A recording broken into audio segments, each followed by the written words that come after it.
تھے حضرت سعد بن ابی وقاص رضی اللہ تعالیٰ۔ آپ فرماتے ہیں جب میں قادسیہ کی جنگ لڑ رہا تھا تو ایک ریاست ایسی بھی آئی جس کے بادشاہ کا تاج بڑا مشہور تھا کہ بڑے قیمتی ہیرے ہیں اس کے تاج میں، معروف تھی وہ بات۔ تو میں نے مسلمان فوجیوں کو نصیحت کی کہ جب لڑائی کرو نا تو بادشاہ کا تاج جب ملے تو قبضے میں لے لینا، مال غنیمت میں شامل ہو جائے گا تو مسلمانوں کو فائدہ ہوگا، غریبوں کی مدد ہوگی، اسلامی فلاحی ریاست کے اندر بڑا فائدہ دے گا۔ فرماتے ہیں جہاد ہو رہا تھا تو علاقہ ریتلا تھا، غبار زیادہ تھی، ریت زیادہ تھی۔ آپ فرماتے ہیں لڑتے لڑتے شام ہو گئی، شام کے وقت بادشاہ قتل ہوا، بادشاہ کا سر تو ملا پر اس کا تاج کوئی نہ ملا۔ اب صحابہ ڈھونڈنے لگے، ریت ٹٹولنے لگے، تھوڑی سی جد و جہد کی تو حضرت سعد بن ابی وقاص کہنے لگے یار رات ہو گئی ہے، چھوڑو، نہیں ملتا تو رہنے دو، سو جاؤ اپنے اپنے خیموں میں جا کے، اللہ نے فتح دے دی ہے، یہی ہمارے لیے بہت کافی ہے، چھوڑو، شہادت ہے مطلوب مقصود مومن، نہ مال غنیمت نہ کشور کشائی۔ وہ تو کہا تھا چلو مل جائے تو ٹھیک ہے، نہیں ملتا تو رہنے دو، چھوڑ دیا۔ کہتے سب لوگ اپنے اپنے خیموں میں چلے گئے، سپہ سالار سعد بن ابی وقاص رضی اللہ عنہ فرماتے میں بھی اپنے خیمے میں، ابھی میں بیٹھا تھا، کمر جو تھی وہ میں نے لگائی تھی، زمین کے ساتھ لیٹا ہی تھا کہ میرے خیمے کے باہر کسی مجاہد نے آ کے صدا دی حضور اجازت ہو تو اندر آ جاؤں؟ میں نے کہا آ جاؤ۔ تو کہتے ہیں ایک شخص آیا، اس نے چادر کے اندر اپنا چہرہ چھپایا ہوا ہے، پھٹے پرانے پوسیدہ سے کپڑے، ٹوٹے ہوئے جوتے، رسیوں سے باندھے ہوئے، آ کے کھڑا ہوا اور چادر کے نیچے سے اس نے وہ تاج نکالا، اس کی چمک دمک ہیروں کی اتنی زیادہ کہ پورے خیمے میں روشنی پھیل گئی، اور میرے پاس تاج رکھ کے کہنے لگا حضور میں گزر رہا تھا تو میرے گھوڑے کے پیر سے کچھ چیز ٹکرائی ہے، میں نے کھودی ہے تو تاج نکل آیا ہے، رکھ لیں۔ اور فرماتے رات کے اندھیرے میں اکیلے اسے ملا، دیکھنے والا بھی کوئی نہیں تھا، اور بندے کی حیثیت بتاتی ہے کہ غریب ہے۔ پھر بھی میں نے پوچھا، میں نے کہا تم تو مجھے بڑے غریب آدمی لگتے ہو، تمہیں تو بڑی ضرورت تھی، کیا امیر ہو؟ کیا تمہارے حالات کس طرح کے؟ تو کہتے مجھے کہنے لگا حضور 12 بچوں کا باپ ہوں، اور جب جہاد کے لیے آیا تھا تو گھر میں صبح کا کھانا تھا، دوپہر کا کوئی نہیں تھا، حکم ہوا جہاد کی فرض ہونے کا تو نکل آیا ہوں، کچھ سرکہ کچھ چھوٹا سا سامان ان کے لیے چھوڑ کے آیا ہوں، اللہ کریم ان کی مدد کرے گا۔ تو فرماتے میں رشک آیا اسے، رشک۔ تو میں نے کہا جناب یہ تم نے رکھا کیوں نہیں؟ کہنے لگے وہ میری طرف دیکھ کے کہنے لگے حضور کیوں رکھوں، مجھے اس کی کیا ضرورت ہے، مجھے میرا رب کھلانے والا ہے، میرا رب دینے والا ہے، مجھے ضرورت ہی نہیں، میں کیوں رکھوں؟ دامان توکل کی یہ خوبی ہے کہ اس پر پیوند لگے ہوتے ہیں، دھبے نہیں ہوتے۔ فرماتے ہیں وہ دیکھ کے پلٹ گئے، ابھی وہ خیمے سے نکلنے لگے تھے، میں نے پیچھے سے آواز دی، میں نے کہا یار اپنا نام تو بتا، اپنا قبیلہ تو بتا، اپنے والد کا نام تو بتا، تو اتنا بڑا شخص ہے بتا تو صحیح۔ تو فرماتے انہوں نے رخ نہیں پھیرا، پلٹ کے میری طرف نہیں دیکھا، چہرہ باہر کی جانب، اور کھڑے کھڑے کہنے لگے حضرت سعد بن ابی وقاص سے حضور میں نے یہ کام آپ کے لیے نہیں کیا، یہ کام میں نے لوگوں کو اپنے باپ کا اور قبیلے کا نام معروف کرانے کے لیے نہیں کیا، میں نے یہ کام رب اور اس کے رسول کے لیے کیا ہے، اور جس رب رسول کے لیے کیا ہے وہ میرا نام بھی جانتے ہیں، میرے باپ کا نام بھی جانتے ہیں، میرا قبیلہ بھی جانتے ہیں۔ 24 لاکھ مربع میل کا حکمران، اور شاہ روم کو خط لکھ کے کہتا ہے میں منت نہیں کرتا، میں حکم دیتا ہوں۔ اتنا تگڑا بندہ، جنگ قادسیہ کے لیے حضرت سعد بن ابی وقاص کو بھیجا، فتوح شام پڑھ کے دیکھیں۔ حضرت عمر بڑے پریشان ہیں، اتنے دن ہو گئے کوئی رپورٹ ہی نہیں آئی، اب تو موبائل ہے نا، ایک منٹ کی رپورٹ لیں آپ، بلکہ آپ ایک منٹ کی فوٹو لیں، آپ رپورٹ تو دور رہ گئی۔ حضرت عمر فاروق رضی اللہ تعالیٰ عنہ بڑے پریشان ہیں کہ قادسیہ میں حضرت سعد بن ابی وقاص کے ساتھ لوگ جہاد کرنے گئے، رپورٹ کوئی نہیں آ رہی، اتنے پریشان تھے کہ باہر نکل کے نا اس رستے پہ بیٹھ جاتے جو رستہ قادسیہ کی طرف سے آتا تھا، جو بھی آتا جاتا پوچھتے جنگ کے کیا حالات ہیں۔ ادھر جب اللہ نے فتح دے دی نا تو حضرت سعد بن ابی وقاص رضی اللہ تعالیٰ عنہ نے ایک قاصد کو خط دے کے بھیجا، کہنے لگے عمر کے پاس جاؤ، انہیں اطلاع دو کہ الحمدللہ اللہ نے اسلام کو فتح عطا کر دی ہے۔ یہ حضرت عمر کو جا کے دینا، وہ بڑے پریشان ہوں گے۔ وہ جو اس زمانے میں اس طرح ہوتا تھا کہ کئی دور دور سے صحابہ جو دوسرے شہروں کے ملکوں کے رہنے والے ہوتے تھے وہ بھی آ کے شامل ہو جاتے تھے جہاد میں. کوئی ایک دفعہ مدینے آیا, کوئی 2 دفعہ آیا, پھر اپنے اپنے علاقوں میں. بہت سارے لوگوں نے زیادہ دفعہ حضرت عمر کو دیکھا بھی نہیں تھا. وہ جو قاصد خط لے کے آیا تھا نا, اس نے ایک آدھ دفعہ دیکھا تھا, حضرت عمر بوڑھے ہو گئے, وہ پہچانتا نہیں تھا. ادھر سے وہ خط لے کے آ گیا. حضرت عمر مدینے سے باہر نکل کے اس روڈ پہ بیٹھے تھے جو قادسیہ سے آتا تھا. جب وہ اس آدمی کو آتے دیکھا تو حضرت عمر اٹھ کے کھڑے ہو گئے, فرمانے لگے قادسیہ سے آ رہے ہو؟ وہ کیا کہتا ہے؟ پھٹے پرانے کپڑے, ٹوٹے ہوئے جوتے, سر پہ پرانی پگڑی. کہنے لگے غلام مدینے کے رہنے والے ہو؟ حضرت عمر کہنے لگے ہاں مدینے کا ہوں. کہا میں قادسیہ سے آیا ہوں, الحمدللہ اللہ نے اسلام کو فتح دے دی ہے, الحمدللہ کفر کی کمر ٹوٹ گئی ہے. اس نے یہ بات کر کے تو گھوڑے کو ایڑی لگائی, گھوڑا دوڑنے لگا مدینے کے. حضرت عمر بھی ساتھ ساتھ دوڑ رہے. فرمانے لگے اچھا بتاؤ خالد بن ولید کا کیا حال ہے؟ تھوڑا آگے جا کے فرمانے لگے اسامہ بن زید کیسے؟ وہ کہتے ہیں ٹھیک ہے. پھر اس نے اور گھوڑا, عمر ساتھ ساتھ دوڑ رہے ہیں, ساتھ ساتھ.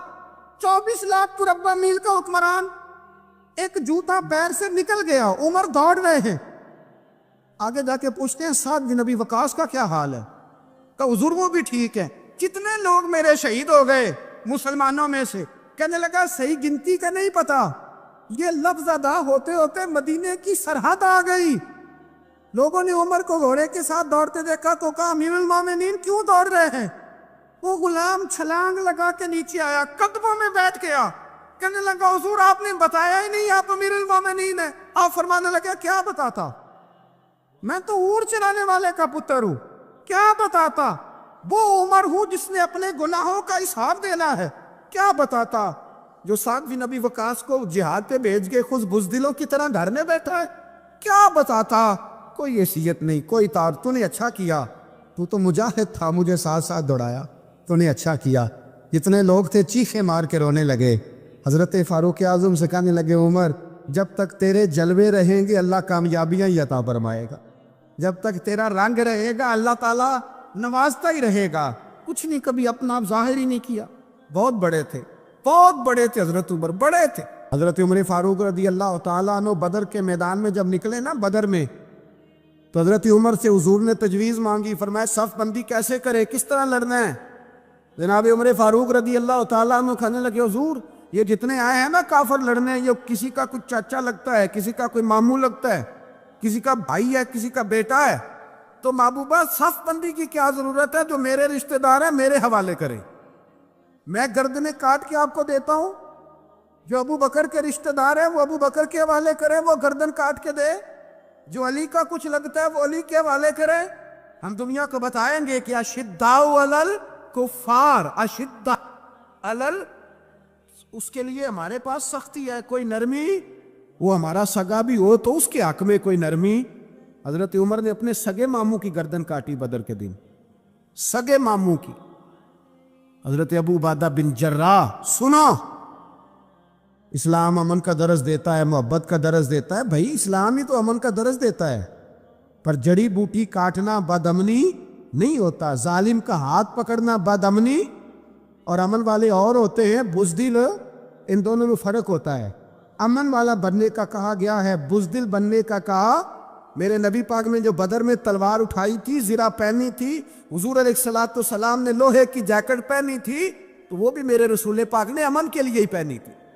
میرے نبی پاک صلی اللہ علیہ وسلم نے احد کے دن جو ہتھیار اٹھائے تھے تو وہ بھی امن کے لیے اٹھائے تھے, وہ بھی امن کے لیے حضور نے ہتھیار اٹھایا تھا. ہتھیار اٹھانا بد امنی کی علامت نہیں ہوتا میرے بھائی, یاد رکھیں. حضرت ابو عبیدہ بن جراح نے میدان بدر کے اندر جب جنگ کا تبل بھجا, حالات بگڑے, جناب ابو عبیدہ بن جراح کہتے ہیں تاریخ نے ایک عجیب موڑ پہ مجھے لا کے کھڑا کیا. آپ فرماتے ہیں میرے لیے اللہ نے جو آزمائش رکھی وہ سب سے بڑی رکھی. فرمانے لگے جب میں میدان میں نکلا تو کافروں نے میرے سامنے جس کو لا کے کھڑا کیا وہ میرا سگا باپ تھا. آپ فرماتے ہیں اب مشکل بن گئی. عشق تیاگ دوویں ایک برابر, تے عشق دا سیک بدھیرا, اگ تے ساڑے ککھ تے کانے, تے عشق ساڑے تن میرا, تے اگ دا دارو می تے پانی, کوئی دسے ہے عشق دا دارو کیڑا. بلے شاہ تھے کچھ بھی نہیں بچدا جتھے عشق ہو رہا دا ڈیرا. فرمانے لگے اب میرے لیے سامنے باپ ادھر بیٹا.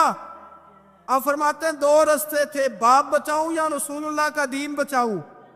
ایک منٹ تھا فیصلہ کرنے کے لیے کہ ابا بچے گا یا دین بچے گا, کفر بچے گا یا اسلام بچے گا. فرماتے ہیں میں نے منٹ پورا نہیں سوچا, میں نے تلوار اٹھائی, باپ کی گردن کاٹ کے گرائی اور رسول اللہ کا دین بچا لیا. باپ کی گردن کٹ کے گری اور نبی پاک کا دین بچ گیا, بچا لیا رسول اللہ کا دین. حضرت عمر نے ماموں کو مارا. حضرت مصعب ابن عمیر کہتے ہیں تاریخ مجھے بھی لا کے کھڑا کرتی ہے بدر کے میدان میں, تو کفر کا لبادہ اوڑھ کے جب سامنے آیا تو وہ میرا سگا بھائی تھا. سگا بھائی, ہزاروں قومیں وجود میں آئیں دھار میں خشک و تر کے رشتے سے, پر ہم نے بنیاد دوستی رکھی یاد خیر البشر کے رشتے سے. سگا بھائی کفر کا نمائندہ بن کے سامنے کھڑا ہوا. مجھے اکٹھے کھیلنا بھی یاد تھا, مجھے ایک برتن میں روٹی کھانا بھی یاد تھا, ایک ماں سے لوریاں سننا بھی یاد تھا. فرماتے ہیں یہ سارا کچھ یاد تھا, پر اسلام کے حق میں دیا ہوا خطبہ جو محمد عربی نے دیا تھا وہ بھی مجھے یاد تھا. مجھے رسول اللہ کی بتائی ہوئی باتیں بھی, فرماتے ہیں میں سارا کچھ بھول گیا, پر مجھے اپنے رسول کا پڑھایا ہوا سبق نہیں بولا, وہ مجھے یاد رہا. میں نے پھر سگے بھائی کی گردن کاٹی اور میں نے وہ گردن کاٹ کے حضور کے پاس پیش کی, اور میں نے دنیا کو بتایا کہ ہمارے لیے اصل وہ ہے جو ہمارے رسول ہمیں حکم ارشاد فرماتے. یہ رشتے ہمارے لیے اصل ہمارے لیے اچھے تعلقات ہیں. کون سے اچھے تعلقات, کون سے اچھے تعلقات؟ میرا ایک دوست مجھے کہنے لگا امریکہ تو پیار ہی بڑا کرتا ہے ہم سے. میں نے کہا بالکل, قصائی بھی بڑا پیار کرتا ہے بکرے سے, بڑا پیار ہوتا ہے. آپ جو قربانی کے بکرے لائے تھے آپ کو پیار نہیں تھا؟ ذبح کرنے سے پہلے اس کو پانی بھی پلایا, چارہ بھی کھلایا, غسل بھی کرایا, پر آخر میں کیا کیا؟ بولے نا جی, یہ والا پیار کرتا ہے امریکہ آپ سے. دیتا ہے کبھی کبھی پیسے, کوئی شک نہیں اس میں. وہ کہتا ہے وہاں زلزلہ آیا ہے تو اتنے لاکھ ڈالر دیتا ہوں, فلاں آیا, لیکن وہ والا پیار جو قصائی بکرے سے کرتا ہے, کہتا ہے جب موقع آئے گا تو میں چھری بھی پھیروں گا.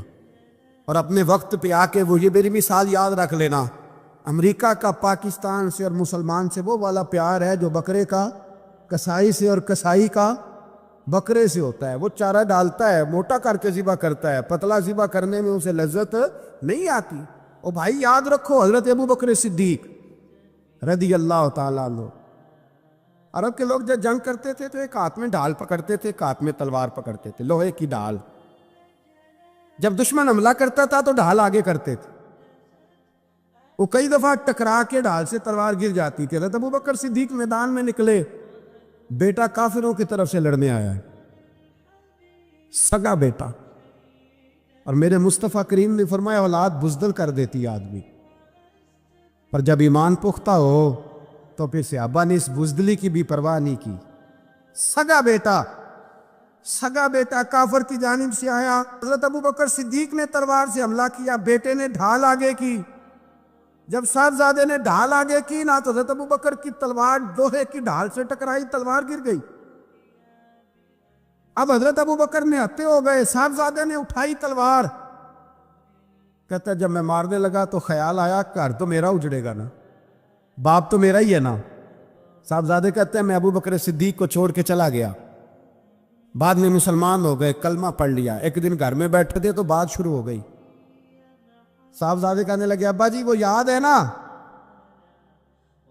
جب میری ڈھال سے آپ کی تلوار ٹکرائی تھی اور تلوار گر گئی تھی تو میں نے آپ کو باپ سمجھ کے چھوڑ دیا, میرا ہی گھر اجڑنا تھا باپ سمجھ کے. جناب صدیق اکبر رضی اللہ تعالیٰ عنہ صاحب ابن شام نے لکھا ہے کہ اپنی سرین پر 2 دفعہ ہاتھ مارا, 2 دفعہ. کہنے لگے بیٹے تو اس وقت کافر تھا, تو نے مجھے چھوڑ دیا. میں جب واپس پلٹا تھا نا اسی دن اسی لمحے تو میرے دل میں خیال تھا کہ بیٹے نے تو چھوڑ دیا ہے, لیکن اگر بیٹا یوں میری تلوار کے نیچے آتا میں بیٹا سمجھ کے معاف نہ کرتا, کفر کا نمائندہ سمجھ کے قتل کر دیتا. اس لیے کہ میری نظر میں اگر کوئی اہمیت ہے تو رسول اللہ کے فرمان کی اہمیت ہے. باپ بیٹے اولاد کی کوئی اہمیت ہے